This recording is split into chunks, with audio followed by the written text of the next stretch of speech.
Welcome to Revenue Boost, a marketing podcast, the most valuable podcast for business leaders that need a boost in revenue growth today. I'm your host, Carrie Curran, and with over 20 years of marketing agency experience driving client and business growth, I now run RBMA, Revenue-Based Marketing Advisors, where we help businesses like yours effectively scale revenue growth. Visit revenuebasedmarketing.com or connect with me on LinkedIn. In this episode of Revenue Boost, a marketing podcast titled Leveraging LinkedIn, B2B organic social strategies for enhanced personal branding and business growth, we explore the power of LinkedIn for B2B revenue growth with Indrek Poldvi from B2B Growth. Drawing from years of experience and expertise focused exclusively on organic LinkedIn content optimization, Indrek shares valuable insights on crafting an effective organic strategy to drive brand engagement, enhance personal branding, and ultimately fuel business growth. Indrek and I discuss the answers to questions like, how can I increase the visibility of my LinkedIn posts? What are the best strategies to gain more LinkedIn followers organically? And what is the ideal frequency for posting content on LinkedIn? Discover the strategic questions every business should consider before investing in LinkedIn, learn best practices for profile optimization, and explore proven techniques for producing high-impact, consistent content. Whether you're a business leader, marketer, or entrepreneur, this episode provides actionable advice to maximize your LinkedIn presence and turn connections into measurable results. Let's go.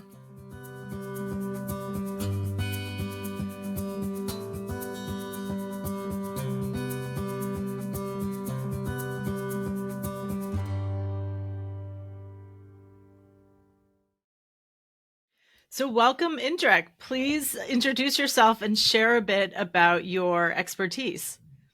Yeah, hi, Carrie. Thanks for having me.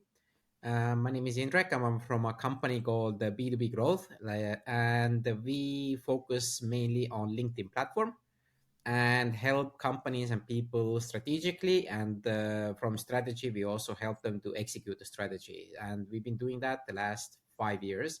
And we only focus on one platform for now because I really believe it's the expertise that is really important. It is not that easy. Yeah, I agree.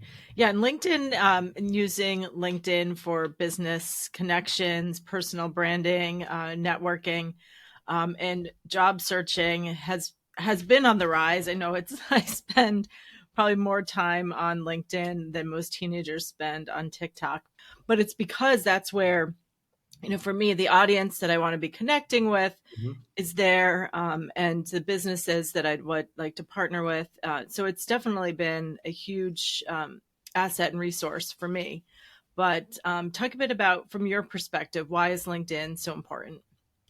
Yeah. So as we said, we are taking the strategic step. So the first question is that we are asking, do you need to be in LinkedIn or not? So, and coming from there is we need to map out your audience. Who are you targeting? So, for example, if you're a dentist and you're looking for new customers, then actually LinkedIn is maybe not the best for you because Facebook and Instagram and TikTok are much better because you are B2C. But if you are mostly like B2B, for example, if you are selling pizzas to the end customers, again, LinkedIn is not for you. But if you are a pizza frozen pizza business and selling them like 10,000 or 20,000 units in one sales, then LinkedIn is for you. So that is the easy way to start. That's also only for the sales part, but it's always good to build your personal brand there. Yeah. So these are the questions we always ask from the company customers also. Like, we start, do you even need to be there? Because if we don't see that you can get extra revenue there, or recruitment and etc, like these kinds of are really important things to know, then again, maybe other social media sites are much better for you. So that's one way of thinking of it. That's great. And so for personal pages, are there certain industries, industries or kind of areas of expertise that is more aligned with being on LinkedIn than others? Yeah. So now the thing is, this is where it's going to be a little bit weird because I think LinkedIn is for all companies, so it depends on the size. Mm-hmm. Uh, Normally the size should be like 10 or 20 plus people, etc. And the reason why I'm telling that is it's for every company because every company is also recruiting. So Mm-hmm. LinkedIn is the world largest recruitment platform for office workers. So again, like okay, so now that yeah, if your business doesn't have any office workers, then yes, LinkedIn is not for you, so to say. But other than that, I don't see any point of not being there if for a professional reason. That's great. So can you talk a bit about some of the best practices that you and your Mm. agency kind of help brands and people roll out for their presence there? Yeah. So when we talked about the strategic part, like if you get the answers for those questions, Mm-hmm. then the next steps is that what we really recommend that most companies don't do. I think 90% of LinkedIn personal and company pages they have not optimized. Mm-hmm. And one of the key things, for example, is a good example right now is your background. For example, a lot of people in LinkedIn do not have any background picture at all. So to say, it's blue or gray or whatever. So having only a so when we go into a bigger companies, for example, we do in the last 4.5 years we have done over 1,000 profile makeovers. And what it Wow. means is like in a company we go and make a training and get people to understand why your personal profile needs to have a company colored background or it needs to have some kind of a message because it's basically like optimizing your website. If you go Yeah. to your website, there is no information what does your company do, then it's really difficult to be in that page. So your profile is basically the same way. So the background image, and then we're talking about the headshot, like profile picture. It's really important that the profile picture is like 60 to 70% is your face because people need to recognize you from those Mm-hmm. pictures and then also the headline under your picture is also it job title doesn't mean anything today. If I'm telling I'm head of procurement, what does it mean? Or I'm the Yeah. CEO. So if you're in a smaller company, a CEO, you are accounting, you are HR, you are a salesperson, etc. So the CEO doesn't tell me anything. And then the most I'm a CEO of non-dynasty. Let's say that's Yeah. the company name. So Yeah. what does that mean? Like the company name. So better to have like that kind of headline. The better one is having some headline with what is the value that you're bringing to your ideal Mm-hmm. customer. So, for example, like for you, like helping companies to boost their revenue by X and Mm-hmm. Y, because showing you what you're doing. Because on average, 3 to 7 seconds, one person who doesn't know you looks at your profile. Mm-hmm. So these are very small details that I just mentioned that have a huge impact, like how much your profile gets visits, how many people will stay on the profile. And again, like for us it takes about 7 to 10 hours to do one makeover for one profile. So again, like, and when we go into a company, then they say we I tell them in the trainings that these are the things you need to do. People say yeah, I will do them. And 95% of the cases nobody does these things. Mm-hmm. So then again, it's better. So this is one thing, and the company pages are basically the same. Just the company pages that what we are want to do there is we want to know what is your who is your target audience. Mm-hmm. Then also we want to know, like we have identified 4 pillars why your what is the company page like goal, so to say, the purpose. So number one Mm-hmm. is building the company brand. Number two is building employer branding. Number three is building trust with your partners and future partners and etc. And the fourth is communication channel. So if we know, like for example, if you are building a employer branding, then the content and the text about text and etc. they need to be totally different when you are building, like for example, trust with your business partners or helping sales, because the text and the people you are after is totally different. And we see that also with content. And this is the problem what a lot of companies and people make. They don't think about the content. They only think I should write something, I should post something, but they don't Mm-hmm. think the strategic, like who is the target audience and what do they want to read, and So etc. with So this, these are the couple yeah, of things. yeah, no, that's great. So let's dive in a bit more to the content strategy. So you're saying, so think about your target audience, what's valuable to them, and is the goal to kind of educate your audience, or what are some of the themes for the content that you recommend? So I think you're hit the nail on the head with educating and also giving as much value as possible to Mm-hmm. your audience, because the thing is you're building a community in LinkedIn, Mm-hmm. and this goes with your personal profile and also with your company profile. It's really really really important. And the other thing is with the content strategy is being consistent. Yep. So this is we just actually did last week. One of our partners in Estonia, retail store, basically like a smaller version of your Walmart, basically. So Mm-hmm. a food store, but they are huge in EU.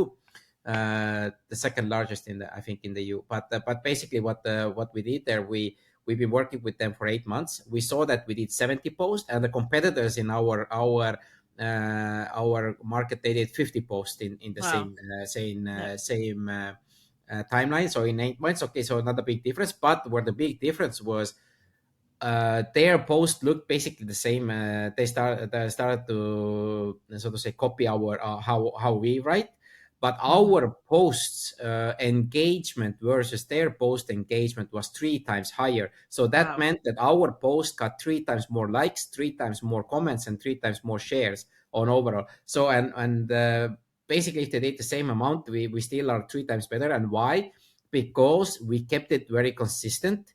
We post like twice a week. We know basically the times we are posting, and also we are getting their own employees to engage more. And Mm-hmm. this is the strategy that the other competitors are lacking, because they post when they think, oh, I have today a topic I want to post today, or oh, we haven't posted for a week and now we should post. So these are the typical marketing managers, or the persons who are managing the company pages, Mm-hmm. have to struggle, that they forget or they have so busy, and etc etc etc. Yeah. But LinkedIn rewards consistency a lot, and now we starting in 8 months, and we see already that we are pulling very very heavily ahead of the competitors in that case. So that's one Yeah. reason why the consistency and all these really really matters in LinkedIn. This episode of Revenue Boost, a marketing podcast, is brought to you by Kriglu. Want to boost customer acquisition while saving time and money?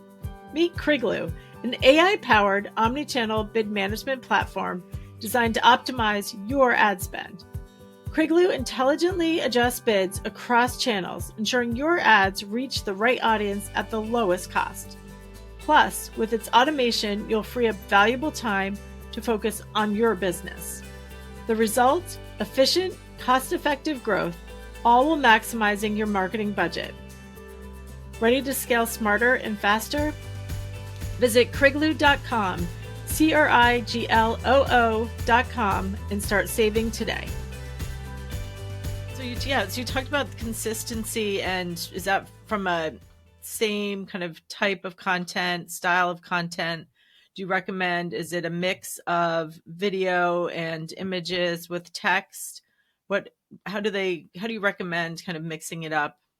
So the best one is the mixing up is the different types of format, definitely. Mm-hmm. So really really well goes PDF files, so to say carousel post, the thing is what LinkedIn measures. LinkedIn knows that 90 to 95% of their users never comment, like, or share the content. They only Mm-hmm. read, so to say. They Yeah. are the stalkers, so to say. So but what LinkedIn measures how long time you spend on one post.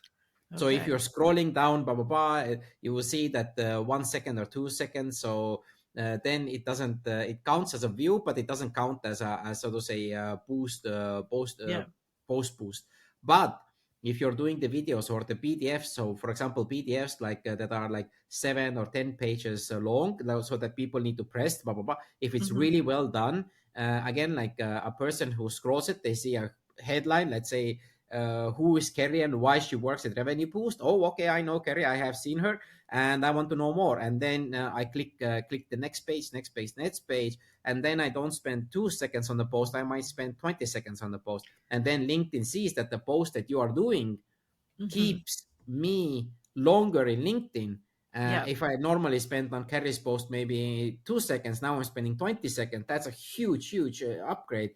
Hmm. And then we start to see if this happens consistently. And then again, like with different formats, you can just test it. What do you like to do most? And normally Hmm. we when we go with the company or personal pages, we create a content strategy, so to say, that we don't talk about the same topics or every post is not the same, but we are going to from environmental social goals, we are going introducing our colleagues, we are talking about the problem that we are trying to solve, we are showing, and then maybe 10% of the posts are selling our services, but not Hmm.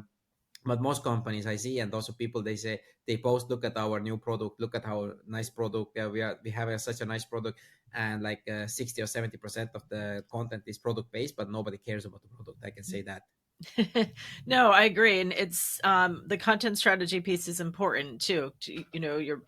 It's you can follow that awareness, building the credibility and trust, like you said, and then having that valuable content that's educational, where they Mhm. learn, and you're building that relationship. And then once they're already familiar with you and trust you, then you can promote the features and benefits of your service or product, but not out of the gate. I think that's a really important Oh perspective. yeah. And and then, and and, oh, sorry, go ahead. I Mhm. know. I just want to say that is really important. So there are different things. Like one is the company page, which is exactly what you mentioned, and then the personal page. That's a little bit Mhm. different. That's going to be a challenging because the thing is, what you need to first do is look at who are your connection. What is your connection network? Because a lot Mhm. of people, what I've learned is they have built their connection network randomly. Basically, if somebody sends me a connection invite, I will accept it, or they are my former colleagues, etc., etc., etc. But now, if you say, hey, I want to start doing sales in LinkedIn, so first of all, you need to think how many people of my ideal customer audience is already in my network, and most people have Mhm. none. Or the Yeah. content when we tell, hey, if you want to be an active LinkedIn member, you need to put like 5 to 10 comments per day, and then they say, okay, I will check it out, and then they come back to me and say, "Hey, Indrek, there are no posts that I want to comment. There are random posts, and the reason is because again, your connection network is built totally randomly. The Mhm. people do not make content that you like, and then they say, "Oh, LinkedIn content is not so good." But trust me, if you're starting to add the right people into your network, you search for people who do content that interests you, then it's much easier, and then also sales becomes a little bit easier also. Yeah, no, definitely. I think that's a really good recommendation for kind of building that those business connections as well. And so, talk a bit about too frequency. So you mentioned sometimes it's multiple times a week. What's your recommendation on frequency? And then, is there a time of day as well? Yeah, so frequency now, it all depends on the goals and the resources that the people or companies have available. So for us, the company page where we go, we do minimum 2 posts a week, Hmm. and time zones, we start at the local time Hmm. or the market that we wanna focus, and in the morning times like 8 to 10 is really good time. And Hmm. also for personal pages, we also see weekends are working quite well. The engagement is not so high, but there is a lot of studies shows that if, for example, if you're targeting C-level executive or founders, etc., most of them plan their week on Sundays. So Hmm. Sundays are really, if you have a lot of that audience, then Sundays are really good time to post.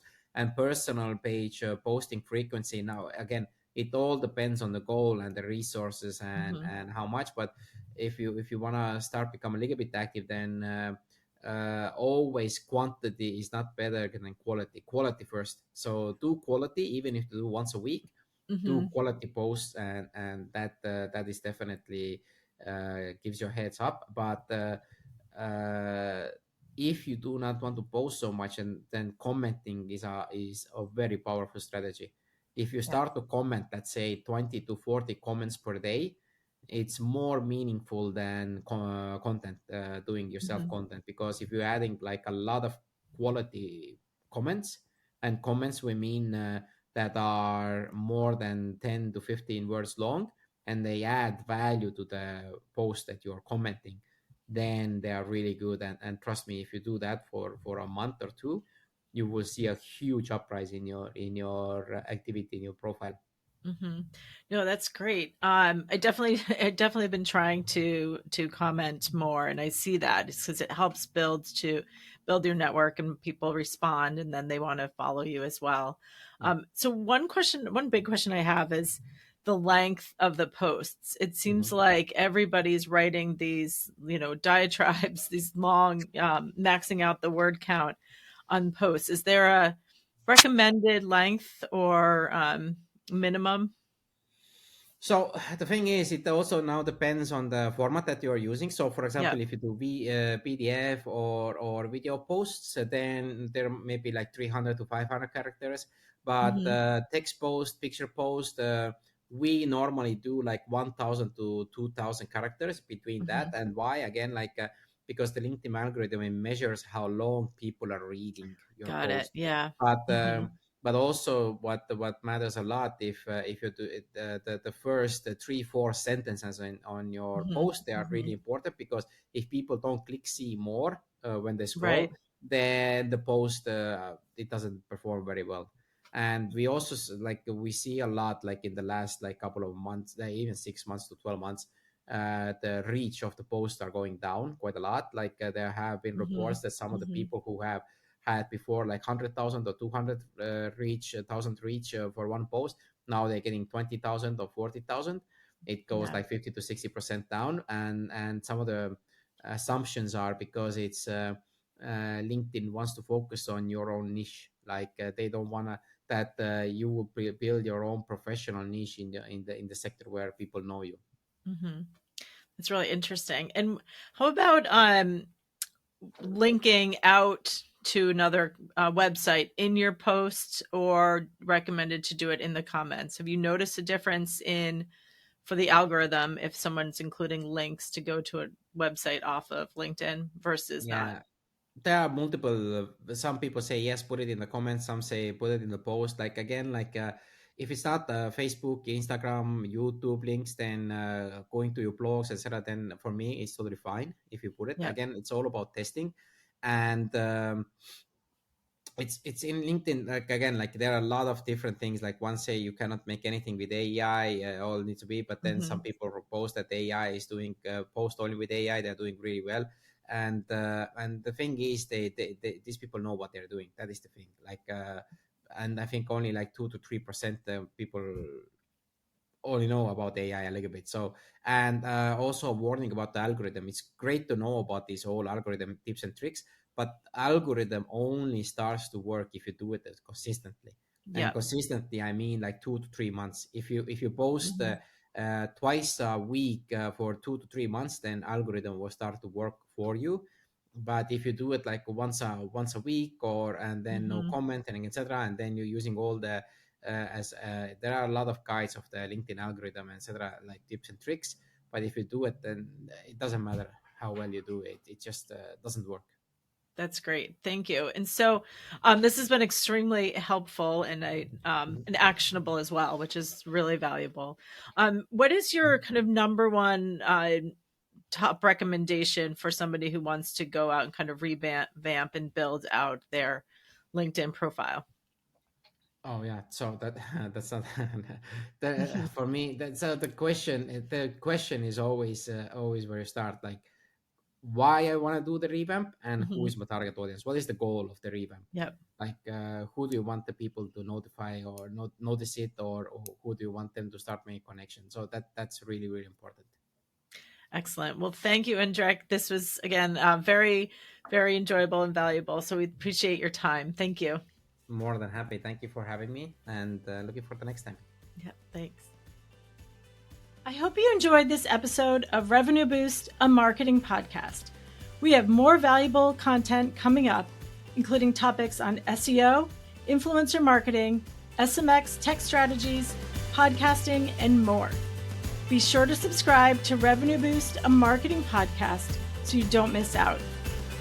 To connect with me, Carrie Curran, learn how you can boost your revenue, and to listen to past episodes, visit revenuebasedmarketing.com. I look forward to hearing from you soon.